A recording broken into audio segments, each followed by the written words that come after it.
अस्सलामुअलैकुम गाइस, कैसे हैं आप। उम्मीद करते हैं कि आप सब खैरियत से होंगे, खुश होंगे और हमारी दुआ है कि हमेशा खुश रहें, हंसते और मुस्कुराते रहें।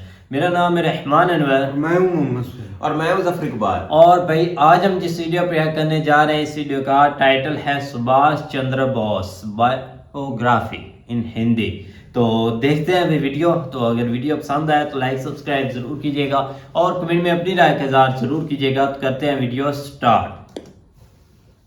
बड़ा बिजनेस।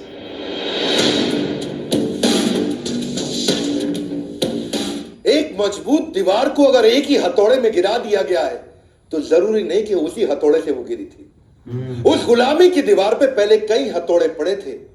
आखिरी हथौड़ा जो गांधी नेहरू ने मारा, जरूरी नहीं कि आजादी उन्होंने दिलाई। लाला लाजपत राय, बाल गंगाधर तिलक, भगत सिंह, चंद्रशेखर आजाद, अशफाक उल्लाह खान, उधम सिंह और नेताजी सुभाष चंद्र बोस, इन्होंने कई चोटें मारी थी जिसके कारण वो कमजोर हो पाई और इसी के बाद हमें आजादी मिल पाई। नमस्कार, मैं Vivek Bindra, founder and CEO बड़ाबिजनेस.com। सारे वीडियो अब खड़े होकर बना रहा हूं हाई पावर मोटिवेशन के साथ। सबको ऐलान कर दो, विवेक बिंद्रा वापस फॉर्म में आ चुके हैं। हथौड़े की चोट वो इतनी इंपैक्टफुल थी कि गुलामी की दीवार को हिला के रख दिया। नेताजी सुभाष चंद्र बोस, पहली बार नेताजी शब्द गढ़ा गया, खुद से नहीं बनाया। दुनिया ने कहा शुरुआत करते हैं बोस।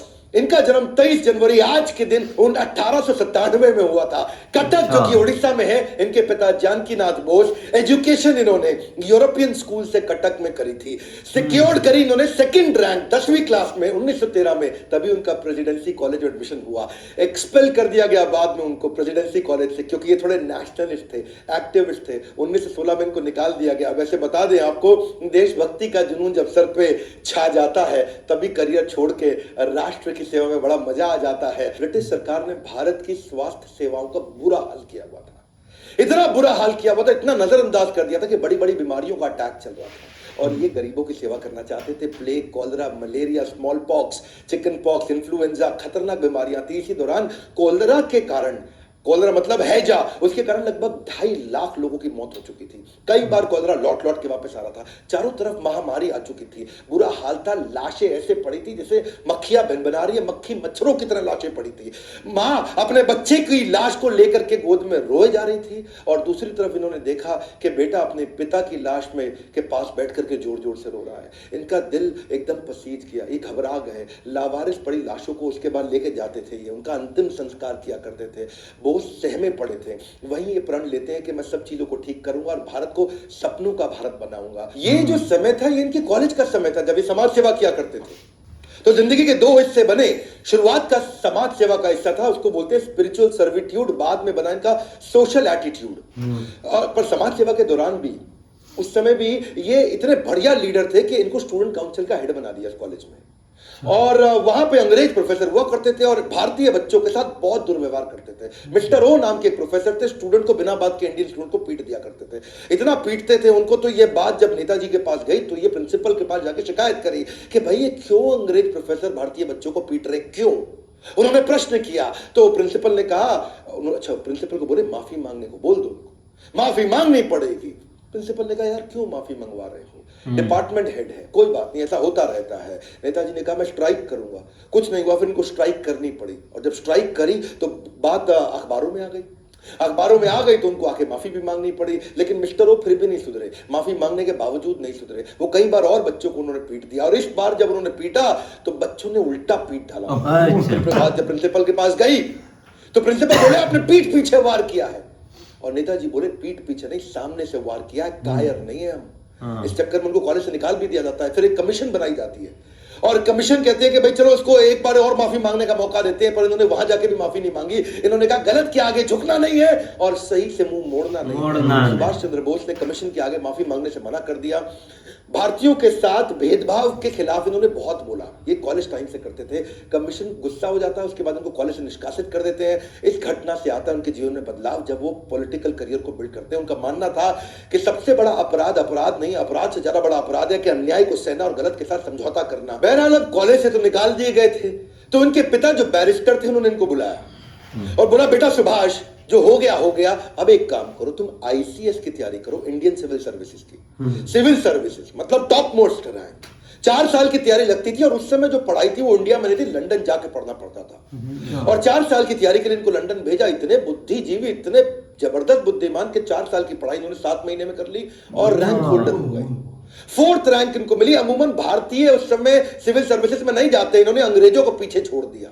अच्छा, अब ये जब वहां पे रैंक होल्डर बने, इनके मन में क्या है, देश लुट रहा है अंग्रेजों के हाथ में और मैं मौज खाटूं उन्हीं के साथ में। तो इनको बड़ा फील हुआ कि मैं आईसीएस की नौकरी को इन्होंने 1921 में उसी समय लात मार दी और ये घटना जो है जंगल की आग की तरह फैल गई। और अब उसके बाद ये आग की तरह फैल गई। अंग्रेज बड़े हैरान हुए कि भाई पहला आदमी भारतीय जो आईसीएस की नौकरी को लात मार रहा है। किसी को विश्वास नहीं हुआ, पहले कभी किसी ने छोड़ी नहीं थी।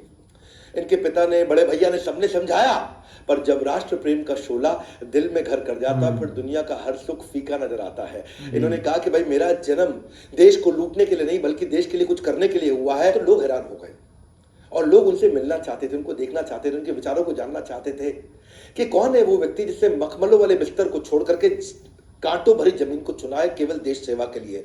वापस जब ये पानी के रास्ते मुंबई आए तो हजारों लोगों की भीड़ आ गई। हजारों लोग उनको देखने के लिए आए कि भाई कौन है ये आदमी। तो मुंबई में हजारों लोगों की भीड़ देख के उन्हें एक बात समझ आ गई, छोटी सी आईसीएस की नौकरी को लात मारने में इतने लोगों ने विश्वास किया, अगर मैं मेहनत करूं तो पूरे देश को इकट्ठा कर सकता हूं। उनकी as a leader thinking lateral out of the box, macro thinking थी, बड़ी थिंकिंग थी। महान व्यक्ति की यह पहचान है कि वो भविष्य की परिस्थितियों को, वर्तमान को देखते हुए पहचान लेता है। अब 1928 के दौरान कांग्रेस एक मजबूत आंदोलन बन चुका था और सुभाष चंद्र बोस, गांधी और नेहरू के साथ उनके मतभेद थे पर मनभेद नहीं थे। अंदर से दोस्त थे, वो सम्मान करते थे, गांधी को अपना गुरु मानते थे। उन दिनों लॉर्ड इरविन हुआ करते थे, उस समय के वाइसराय थे। उन्होंने गांधी जी को कन्विंस कर लिया, सहमत करा लिया कि भाई डोमिनियन स्टेटस दे देते हैं, ये भी एक फ्रीडम है। अब आप फ्री हो जाओगे, आपको डोमिनियन स्टेटस मिल गया, आप अपनी सरकार चलाओगे, अपने इलेक्शन करोगे। और उन्होंने इस प्रस्ताव को कलकत्ता अधिवेशन में प्रस्तुत किया कि भाई डोमिनियन स्टेटस ले लो। अच्छा, ये इनको पसंद नहीं आया। सुभाष चंद्र बोले डोमिनियन स्टेटस नहीं चाहिए, मुझको कंप्लीट फ्रीडम चाहिए। उन्होंने इसका कंप्लीट फ्रीडम के लिए बहुत झगड़ा किया, क्योंकि उन्होंने समझाया कि भाई डोमिनियन स्टेटस का मतलब है आप ऑटोनोमस कम्युनिटी तो हो जाएगी लेकिन चलाएगा ब्रिटिश एम्पायर। और पूर्ण स्वराज, कंप्लीट इंडिपेंडेंस का मतलब है कंप्लीट टोटल इंडिपेंडेंस। भाई सरकार अगर भारतीय चलाएंगे और पॉलिसी ब्रिटिश हुकूमत देगी तो डोमिनियन स्टेटस का क्या फायदा।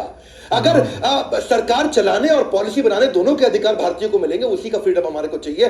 क्योंकि डोमिनियन स्टेटस का एक ही मतलब है कि आप कोई डिसीजन नहीं ले सकते डिफेंस पे, कम्युनिकेशन पे और फॉरेन रिलेशन पे, लेकिन अगर कंप्लीट फ्रीडम मिल गया तो आप कोई भी डिसीजन ले सकते हो। तो डोमिनियन स्टेटस का प्रभाव ऐसा पड़ता कि भारत अपनी ना तो सैन्य शक्ति पे काम कर सकता था, भारत दूसरे मुल्क के साथ अगर कोई व्यापारिक रिश्ते बनाना है तो वो खुद से कर नहीं सकता, ब्रिटिश असेंबली से जाकर उसको परमिशन लेनी पड़ेगी। तो नेताजी बिल्कुल क्लियर थे, भाई चाहिए तो अपने को पूरा ही चाहिए। भारत खुद से किसी भी तरीके का अगर कानून ही नहीं बना सकता, ब्रिटिश हुकूमत जब चाहे जिसको चाहे, अभी नेहरू तुम हटो, पटेल तुम हटो, ये ब्रिटिश के हाथ में था। उनको नहीं चला कि भाई जब चाहे हटा दे, जब चाहे रख ले।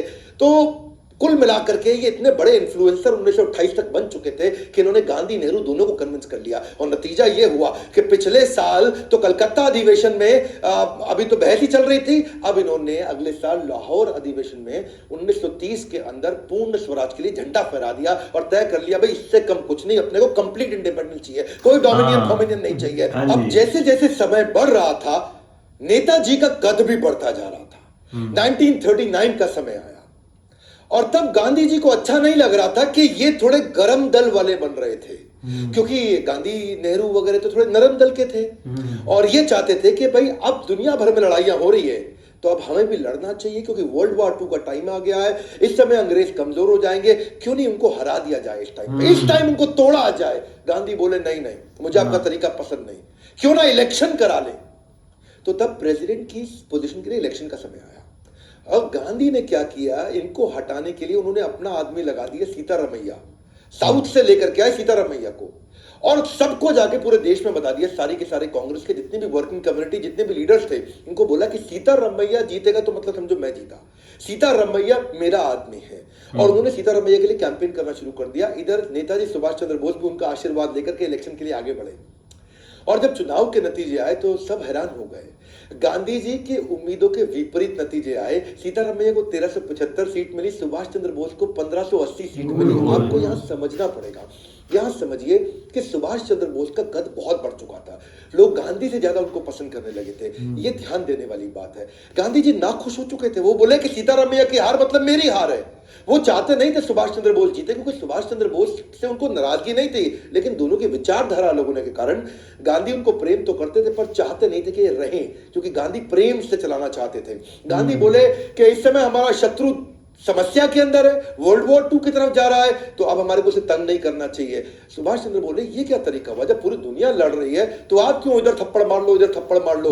अब जीत तो गए थे ये सुभाष चंद्र बोस, लेकिन गांधी ने इन पे प्रेशर डाला कि अब आप रिजाइन कर दो, आप इस्तीफा दे दो। एक सच्चे शिष्य एकलव्य की तरह अपने गुरु महात्मा गांधी के चरणों में आकर के उन्होंने त्याग किया। बहरहाल सुभाष चंद्र बोस उनको बोले कि मैं जानता हूं कि हमारे रास्ते अलग अलग हो सकते हैं, पर हमारा मकसद एक ही है। पर अब इनको क्योंकि बाहर कर दिया गया, तो अब कांग्रेस तो उनको सपोर्ट कर नहीं रही थी, क्योंकि ये बाहर हो गए थे। 12 बार इनको जेल में डाला गया। अंग्रेजों ने इनको बहुत तंग किया। ये जब बाहर आए तो इनके घर पे सीआईडी लगा दी और इनके घर पे नजर रखी जा रही थी कि सुभाष चंद्र बोस कुछ करे नहीं। सुभाष चंद्र बोस ने सोचा कि अब देश में बात नहीं बन रही है। इन्होंने कांग्रेस को एनकरेज किया कि आप करते रहो जो कर रहे हो, आप गांधी को सपोर्ट करो। ये इतने इंटेलेक्चुअल थे, इतने बुद्धिमान थे कि ये बाहर निकल आए देश से। इन्होंने मन सोचा कि मैं देश से बाहर निकल करके मैं क्यों नहीं ग्लोबल अलायंसेस बिल्ड करूं, ग्लोबल जियोपॉलिटिकल एडवांटेजेस लेके आऊं। मेरी बात सुनना ध्यान से। उस समय वर्ल्ड वॉर 2 में ना 2 तरह की लड़ाइयां थी। एक था एक्सिस अलायंस, एक अलाइड पावर। एक्सिस अलायंस में कौन था? Germany, Italy, Japan. ये वर्ल्ड वॉर 1 में भी हारे थे, 2 में फिर इकट्ठे आ गए। अलाइड पावर में कौन था? वहां पे था भाई इंग्लैंड, फ्रांस, पोलैंड, यूएसए और सोवियत यूनियन। ये एक साथ थे। ये वर्ल्ड वॉर 1 में भी जीते थे, ये दोबारा एक साथ आ गए थे। अब इन्होंने सोचा कि दूसरा वर्ल्ड वॉर शुरू हो गया है और भारत के अगेंस्ट है ब्रिटेन। ब्रिटेन है एलाइड पावर। अब ब्रिटेन एलाइड पावर है, तो मैं क्यों नहीं एक्सिस में किसी का सपोर्ट ले लूं। तो ये बाहरी ताकतों से समर्थन लेने के लिए गए। इन्होंने सोचा सही मौका है, इससे मैं दुश्मन अभी उलझा हुआ है, कमजोर है, मुझे बाहर निकल जाना चाहिए। अब मजे की बात समझिए, तेज वो नहीं होते जो मौके का इंतजार करते हैं, बल्कि वो होते हैं जो सही मौके पे वार करते हैं। इन्होंने सोचा दुश्मन का दुश्मन मेरा दोस्त। तो पहले तो इन्होंने ट्राई फिर भी सोवियत यूनियन पे ही किया। उसके लिए इन्होंने प्लान बनाना शुरू कर दिया। और प्लान बनाने के लिए इन्होंने अपने एक दोस्त थे इनके, मियां अकबर शाह, उनको टेलीग्राम भेजा पेशावर में और उनको पेशावर से कोलकाता बुला लिया कि भाई आओ मेरी मदद करो। और मियां अकबर शाह को उन्होंने बोला, जो आज पाकिस्तान में पड़ता है, कि भाई तुम मुझको किसी तरह से काबुल ले जाओ, मैं काबुल के रास्ते उस रूस में जाऊंगा। यूएसएसआर हुआ करता था, अभी आज तो रशिया है। तो अपने भतीजे शिशिर थे इनके, उनकी मदद से इन्होंने गाड़ी लिया। गाड़ी में सीआईडी से बचते बचाते पिछली सीट के नीचे लेट के, दब के, छुप के ये निकले। वो उन्होंने उसको कलकत्ता से धनबाद छोड़ा, धनबाद से इनको काबुल और काबुल से मॉस्को जाना था। अब वही है नेताजी सुभाष चंद्र बोस। वहां रविंद्रनाथ टैगोर गाया करते थे कि जोरी तोरो डाक सुने क्यों,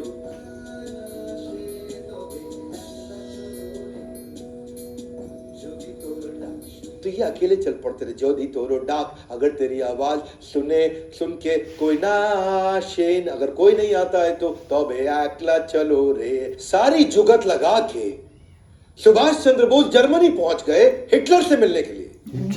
हिटलर से अपॉइंटमेंट लेने की इन्होंने बहुत कोशिश करी, बड़ी मुश्किल से इनको अपॉइंटमेंट मिली। जब ये जाके वहां बाहर ड्राइंग रूम में बैठे तो अचानक एक आदमी आया, मतलब हिटलर आए और आके बोले, हेलो मैं हिटलर हूं, और अपना हाथ मिलाने के लिए आगे बढ़ाया।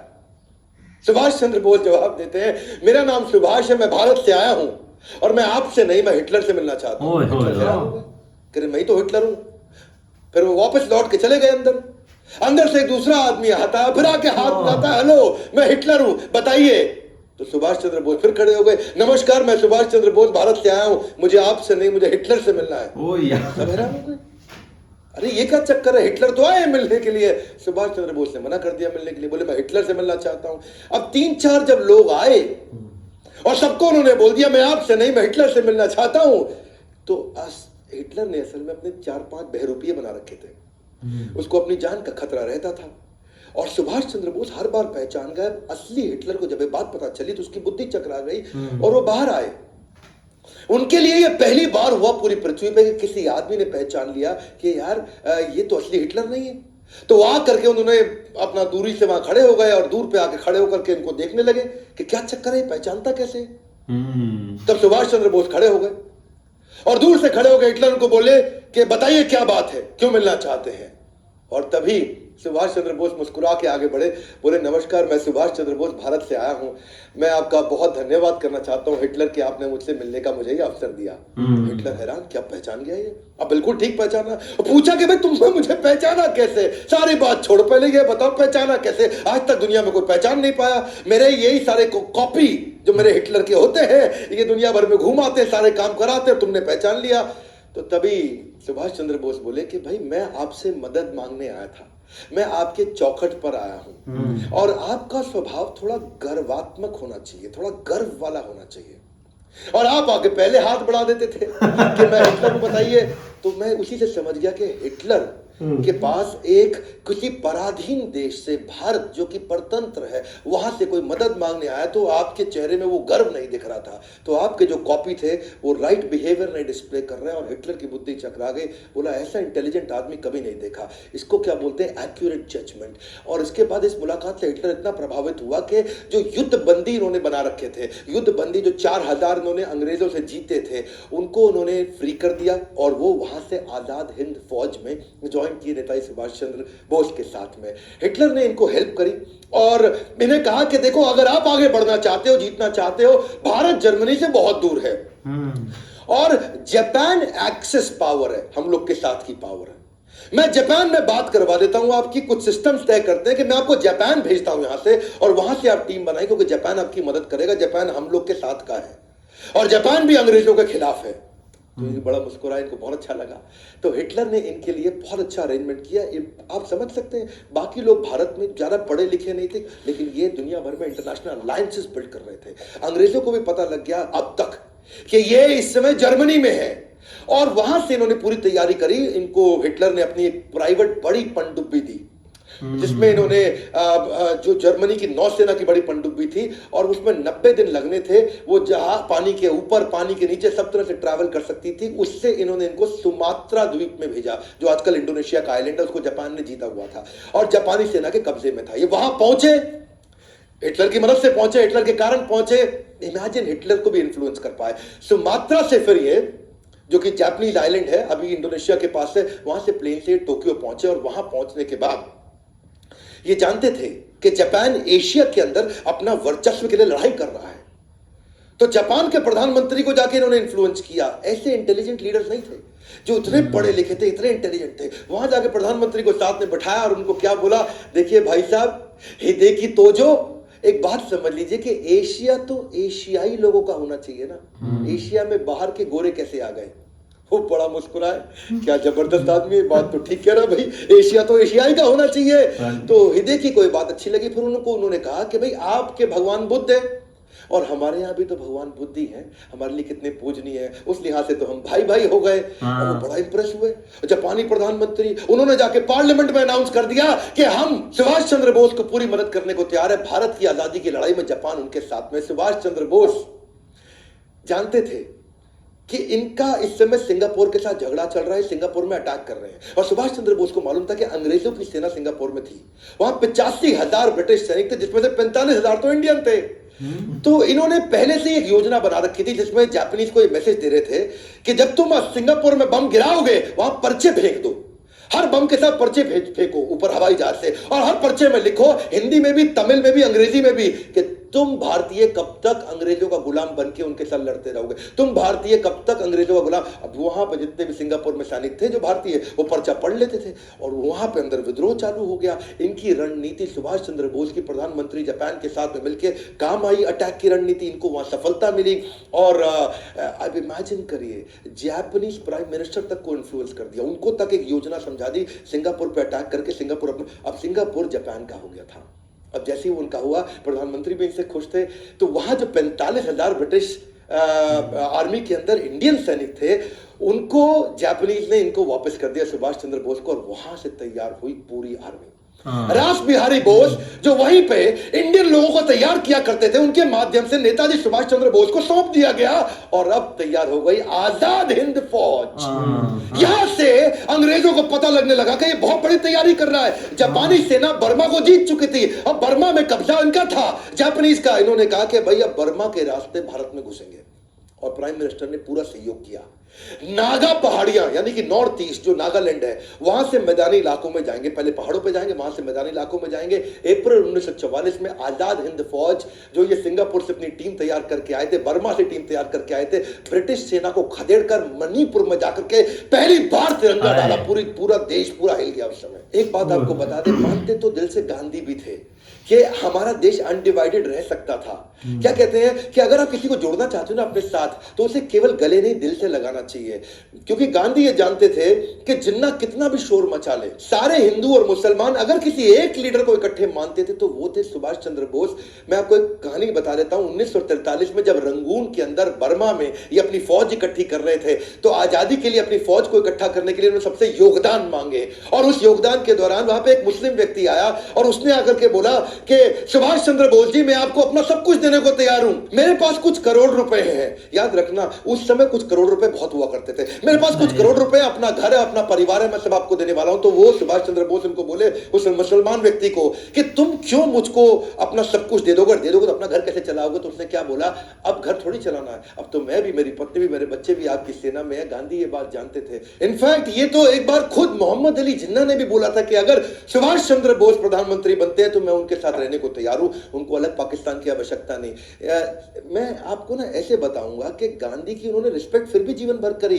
सिंगापुर में जब वो तैयारी कर रहे थे तब वहां से भी एक रेडियो के अनाउंसमेंट में उन्होंने बोला कि गांधी जी राष्ट्रपिता है। लेकिन इंडिया में एक्सेप्टेंस सुभाष चंद्र बोस की बहुत बड़ी थी। वो इतनी बड़ी थी कि वास्तव में अगर 1945 में वो जीवित होते ना तो चांसेस थे कि इनको राष्ट्रपिता की उपाधि मिल जाती। पहले प्रधानमंत्री तो पक्का बनते ही बनते। उसके कारण क्या है, क्योंकि इनसे ज्यादा बुद्धिमान व्यक्ति, इंटेलेक्चुअल जीनियस, इनसे ज्यादा विजनरी जो दूर तक सोच सके, क्योंकि बाकी सब तो ऑपरेशंस में हिंदुस्तान में लड़े रहे, ये पूरी दुनिया का अलायंसेस लेके आते रहे। इनसे ज्यादा इकोनॉमी को समझना, इंडस्ट्रियलाइजेशन को समझना, ब्यूरोक्रेसी को समझना, सोशल सिविक्स को समझना, डिप्लोमेसी, इंटरनेशनल अलायंसेस, जियो पॉलिटिकल पार्टनरशिप, इनके पास शायद बुद्ध आदित्य योग था। बुद्ध आदित्य योग ये वो योग होता है कि आप जब भी कुछ कहें तो पूरी दुनिया आपकी बात माने। ये जहां जो बोलते रहे दुनिया की बात मानती थी।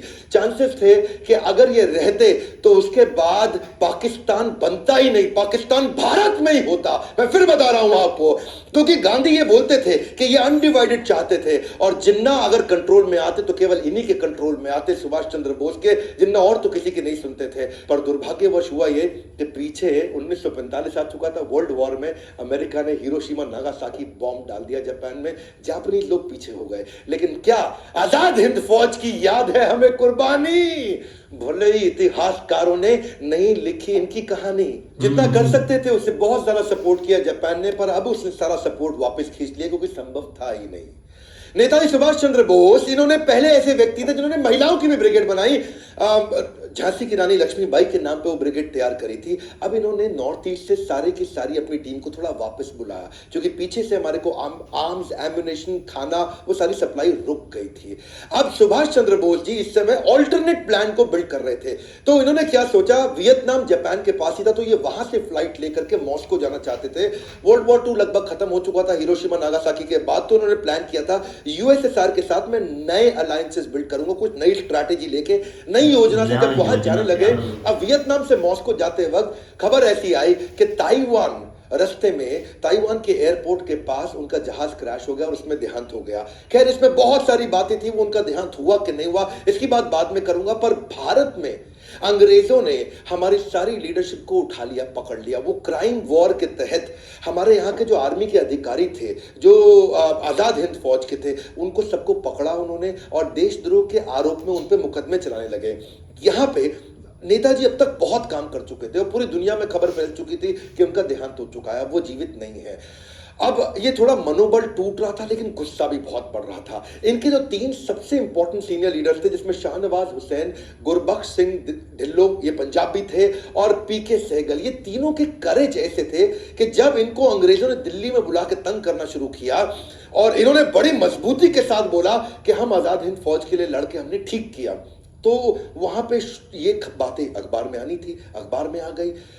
अब नेताजी सुभाष चंद्र बोस का देहांत हो गया, यहाँ ये सब पकड़े गए, तो ये गुस्सा भारत में बढ़ने लगा। कैसे नेताजी सुभाष चंद्र बोस सबसे बड़े कंट्रीब्यूटर माने जाएंगे हमारे देश की आजादी के लिए, ये आपको ऐसे पता चलेगा कि तुरंत अगले हर हफ्ते में नई नई खबरें आने लगी। रॉयल नेवी जो थी, जो ब्रिटिश की नेवी थी, ब्रिटेन की नेवी, वहां पे अंदर से ही बगावत होने लगी। जितने भारतीय सैनिक थे रॉयल नेवी के पास में, सबने बोल दिया अब हम तुम्हारे साथ में नहीं है।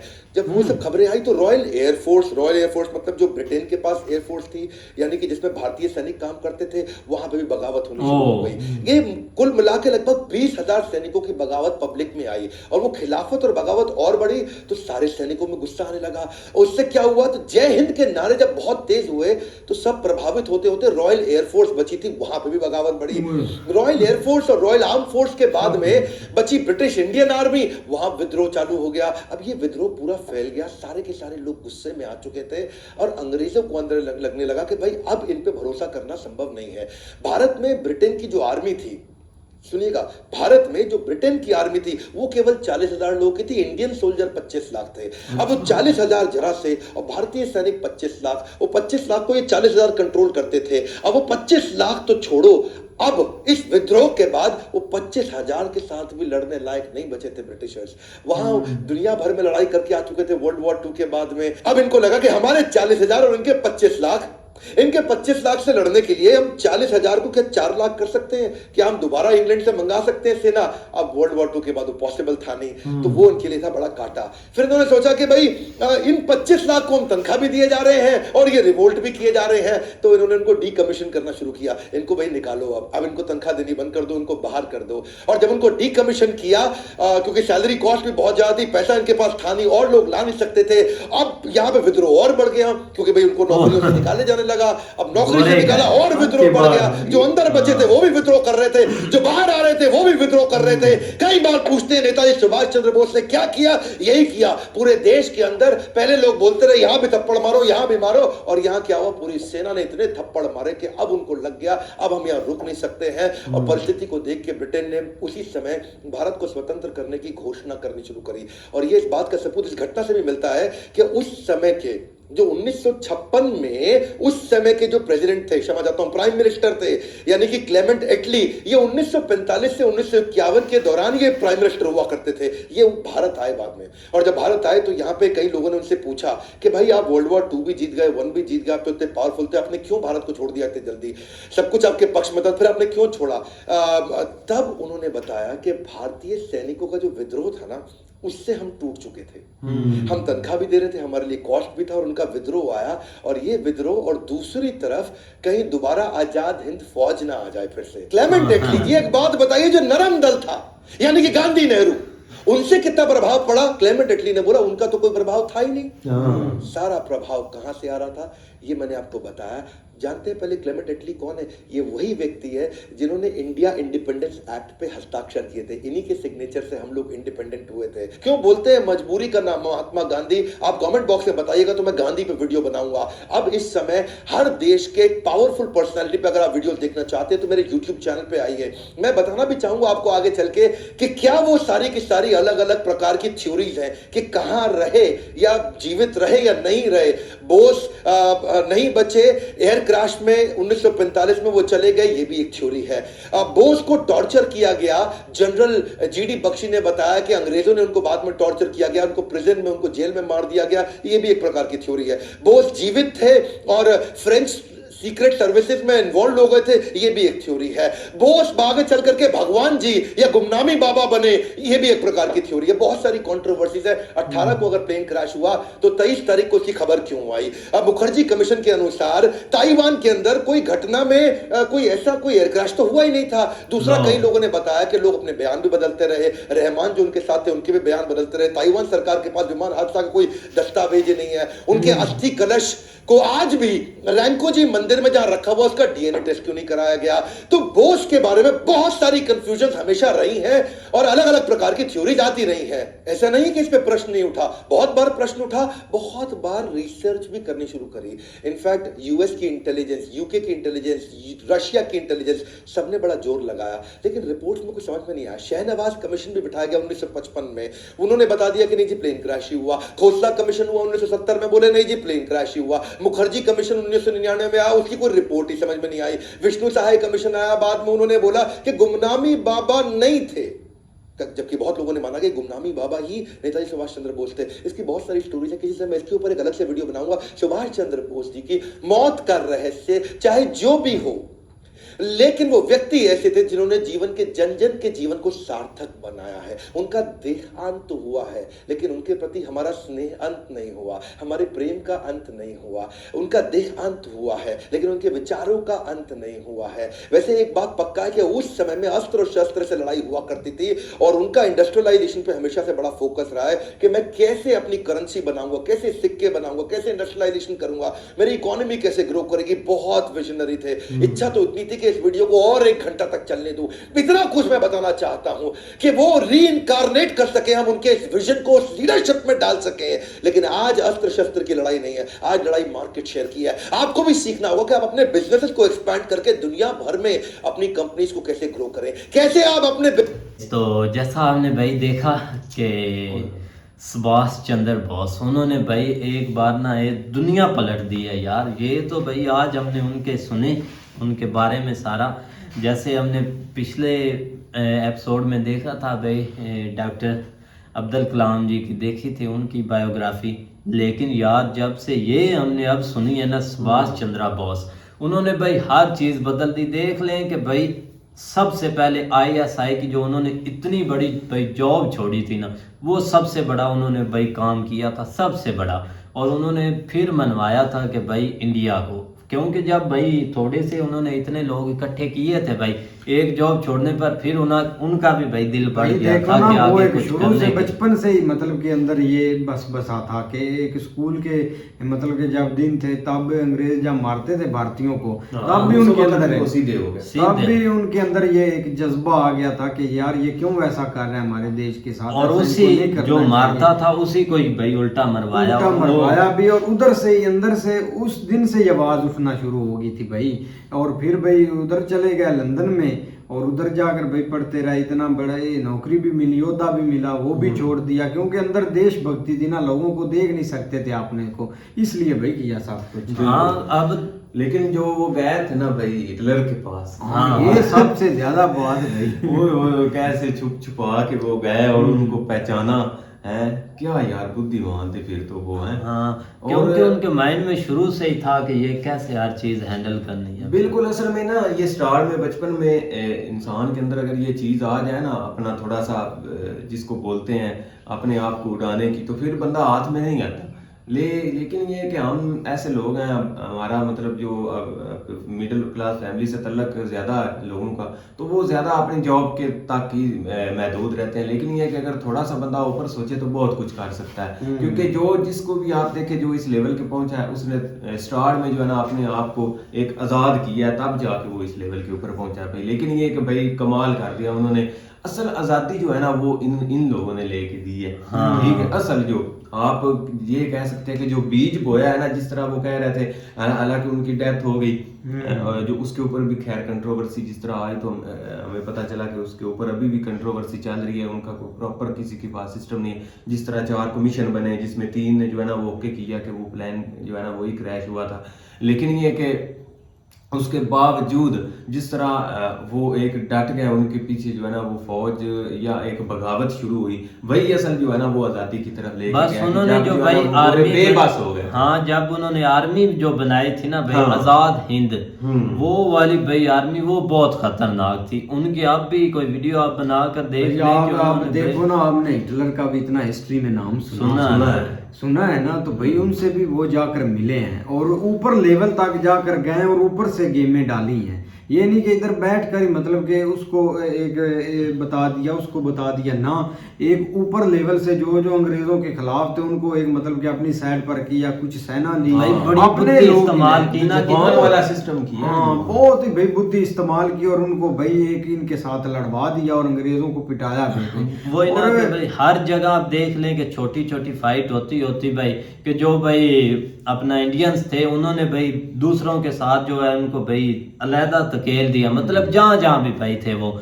और भाई अपना भारत का झंडा लहराया। भाई और तब सब इकट्ठे आप भी होते गए। एक इकट्ठे ही रहते थे, इकट्ठे ही थे। आप नहीं, हम तो भाई कभी समझते हैं भाई, अब आप बहुत सारे लोग कहते हैं कि वो उनके हीरो, भाई वो हमारे सबके हीरो थे। हीरो साहब के, ठीक है लेकिन ना? भाई हाँ। देखो ना एक कैसी कैसी लेकिन ये क्वालिटी कि थी। अगर अभी तक आप समझे ना, तो ये गोरों ने एक गुस्सा निकाला था, एक जो है ना वो जिस तरह उनको यहाँ से मार पड़ी थी ना इधर से, जिस तरह आप देख भी रहे हैं, तो उन्होंने जो है ना वो इस हद तक ये गुस्सा निकाला कि हम उनका गुस्सा अभी तक भी इधर जो है ना वो हम झेल रहे हैं। हाँ। ये चीज हुई है, और कोई इतना बड़ा हालांकि कारनामा नहीं किया इधर पाकिस्तान भी में नहीं। अलहदा होके। जब स्टार्ट में ठीक किया होगा, लेकिन उस वक्त भी उन्होंने कहा कि नहीं नहीं, इनको फील होता रहा सारी जिंदगी कि हम जो है ना अलहदा हुए थे। अलहदा हुए थे और हमने क्या पाया। हाँ। ये चीज है। बाकी भाई कमाल हो गया भाई, कमाल की भाई बहुत बायोग्राफी है। है कि शुरू से ही उनके अंदर एक जज्बा था भाई। हाँ। हम तो सलूट करते हैं हीरो को, क्योंकि पहले हमने कभी नहीं सुना था, हमने तो भाई एक रियलिटी में बताएं तो हमने गांधी जी के बारे में सुना था। हाँ। हाँ, उनका एक काफी किरदार था एक मतलब के देश में और जद्दोजहद में, लेकिन सुभाष चंद्र बोस का भी भाई काफी आप समझ बड़ा बहुत बड़ा था, किरदार किरदार था। बहुत क्यों बड़ा मेन उन्होंने किरदार है। किरदार ये अदा किया कि भाई ऊपर से जो बड़ी ताकतें हैं ना उनको साथ मिलाया, मतलब दुश्मन और का भाई दुश्मन लोगों का उसको एतमाद अपने से- बढ़ाया लोगों। अब देखो ना, ब्रिटिश के ही लोग थे, ब्रिटिश कम ही थे, इंडियन बहुत थे। उन्होंने मतलब के भाई 25 लाख सेना तो भाई इंडिया की थी, और की 40,000 और उनको उनकी थी एक भाई। मतलब के अंदर आपने एक एहसास दिलवाया कि आपका एक देश बनना चाहिए, यार। आप इनकी कब तक गुलामी करते रहेंगे। और उन्होंने भाई उनको पीट दिया, नेवी को भी और उनकी सेना को भी। यार असल में ना आप ये देखें कि जो भैंस होती है ना, भैंस या बड़ा जानवर होता है, उसको एक किस तरह एक छोटी सी लकड़ी उन्होंने उसके साथ बांध देते हैं, रस्सी होती है। हाँ। ठीक है, वो जिस दिन उसको अंदाजा हो जाए ना कि ये मेरे लिए कुछ भी नहीं है, हाँ। तो उस दिन मैं कहता हूँ कमाल तो यही उनके साथ हुआ था। वो एक बड़ी सेना थी, छोटे से जो है ना इतने वो गोरे थे, उन्होंने जो है ना वो उनको पकड़ा हुआ था। माइंड बस लेकिन वाश वो किया हुआ था, माइंड को माइंड थोड़ा ऐसा change बनाया किया, था। और आपके सामने ये रिजल्ट क्या निकले। रिजल्ट निकले थे कि भाई आज सामने ही है हमारे। लेकिन खैर भाई बहुत अच्छी बायोग्राफी थी, बहुत क्या पसंद बात आई है। भाई। नेक्स्ट आप बताइएगा कि भाई कौन सी ले। नेक्स्ट मेरा भी दिल है भाई गांधी जी की, अब देखते हैं। तो मिलते हैं फिर भाई, तो तब तक के लिए अपना ख्याल रखिए। अल्लाह हाफिज।